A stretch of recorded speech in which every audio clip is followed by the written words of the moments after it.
అందరికీ నమస్కారం. ఎలా ఉన్నారు మీరందరూ? Welcome to Purnima's paradise. ముందుగా మీ అందరికీ వినాయక చవితి శుభాకాంక్షలు. మా ఇంటి వినాయక చవితి సెలబ్రేషన్స్ చూసేద్దాం పదండి. అసలు వినాయక చవితి అంటేనే అదొక సపరేట్ వైబ్. నాకైతే చాలా ఇష్టమైన పండగ. ఆ 9 రోజులు వినాయకుడు మన ఇంట్లో భాగంగా ఉండిపోతారు అన్నదొక ఫీల్, ఆ కిక్కే వేరేగా ఉంటుంది. నాకు చాలా చాలా ఇష్టము. నాన్నతోటి వెళ్ళి విగ్రహాలని సెలెక్ట్ చేయడంలో కూడా నాకు చాలా పర్టికులర్ ఉంటాను నేను. సో మా నాన్నకైతే విసుగు కూడా వచ్చేసేది ఎప్పటికీ తవలట్లేదు అని. సో అలా సెలబ్రేట్ చేసుకుని నిమజ్జనం టైంకి తీన్ వారేసుకుంటూ విగ్రహాలను నిమజ్జనం చేయడం దగ్గర వరకు ప్రతి ఒక్కటి నాకు చాలా ఇష్టము. అలా మొత్తం హైదరాబాద్లో మాత్రం అదొక వేరే లెవెల్. నాకు వేరే ప్లేసెస్ గురించి తెలియదు, కానీ మీ ఊర్లో ఎలా సెలబ్రేట్ చేసుకుంటారు అనేది, మీ ఫేవరెట్ పార్ట్ వినాయక చవితిలో ఏంటి అనేది నాకు తప్పకుండా కమెంట్ సెక్షన్లో చెప్పండి.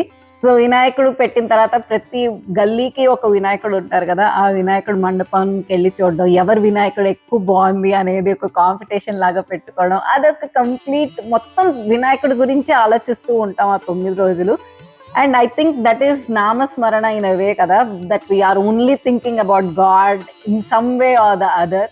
సో అది ఆ ఫీల్ అనేది నాకు చాలా నచ్చుతుంది. ఇప్పుడు మేము ఉంటున్న కమ్యూనిటీలో కూడా మేము 7 years back first time Vinayaka Chavithi అనేది సెలబ్రేట్ చేసుకున్నాము. తర్వాత 2 years పాటు చేశారు, కానీ మేము అది అటెండ్ అవ్వలేకపోయాము. తర్వాత కోవిడ్ వచ్చింది, సో కోవిడ్ టైంలో చేయలేదు. సో మళ్ళీ ఈ ఇయర్ వినాయక చవితి అనేది మేము మళ్ళీ కమ్యూనిటీ వైడ్ అయితే చేసాము. వినాయకుడి బ్లెస్సింగ్స్ వల్ల ఈ ఇయర్ మేము కూడా పార్టిసిపేట్ అయితే అవ్వగలిగాము కమ్యూనిటీ వినాయక చవితి సెలబ్రేషన్స్లో. మేము శుక్రవారమే చేసుకున్నాము. శుక్రవారం చవితి వచ్చేసింది. సో శనివారం పొద్దున తెల్లారక ముందే చవితి అయితే అయిపోయింది. సో మేము ఇంట్లో కూడా శుక్రవారం సాయంత్రం చేసుకున్నాం. పిల్లలు స్కూల్ నుంచి వచ్చిన తర్వాత కమ్యూనిటీలో పెట్టిన మండపానికి కూడా మేము శుక్రవారం సాయంత్రమే చేసుకున్నాం. సో అందరం ఇంట్లలో పూజలు చేసుకొని మళ్ళీ వెళ్ళి వినాయక చవితి అయితే సెలబ్రేట్ చేసుకున్నాము. సో అందుకనే ఇంట్లో కూడా మేము కొంచెమే ప్రసాదం చేసుకున్నాము. ప్రసాదంలోకి కుడుములు, ఉండ్రాళ్ళు, చింతపండు పులిహార చేశాను. నెక్స్ట్ పాలవెల్లికి నేను ఏం చేశానంటే, డాల్స్ ఉన్నాయి, ఆ డాల్స్కి మొత్తం బ్లూ టేప్ అతికిచ్చేసాను, పెయింటర్స్ టేప్ని. అప్పుడు అది నెక్స్ట్ దానికి అతికించడం కూడా ఈజీగా ఉంటుంది కదా. సో అలా అతికిచ్చేసి పాలవెల్లిని కూడా తయారు చేసేసుకున్నాను.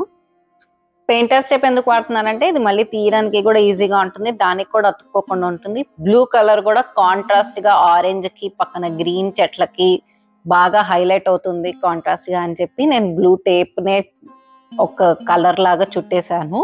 సో ఓవరాల్ లుక్ మాత్రం ఇలా ఉంటుంది. ఈ పాలవెల్లిని తగిలించడానికి fishing wire, clear fishing wires ఉంటాయి కదా, ఆ వైర్ ని తీసుకొని 4 sides కి కట్టేసుకొని అవన్నీ కలిపి మళ్ళీ ఒక నాట్ లాగా వేసి ఆ నాట్ ని పైన పుష్పిన్కి తగిలించాను. సో అలా పాలవెల్లి కూడా రెడీ అయిపోయింది. ఈ మొత్తం DIY వినాయకుడిని చేసుకోవడం మొత్తం కలిపి నాకు 30 to 40 minutes మ్యాక్స్ పట్టింది. దానికంటే నాకు పట్టలేదు. నెక్స్ట్ వినాయకుడిని నేను గోధుమ పిండిలో పసుపుని కలిపి దాంతో వినాయకుడిని చేసుకున్నాను. ఇది మా బుజ్జి గణపయ్య. కానీ చాలా ప్రశాంతంగా, చాలా తృప్తిగా జరిగింది వినాయక చవితి మాత్రం. తర్వాత డెకరేషన్ కూడా చాలా సింపుల్ గా పెట్టుకున్నాము.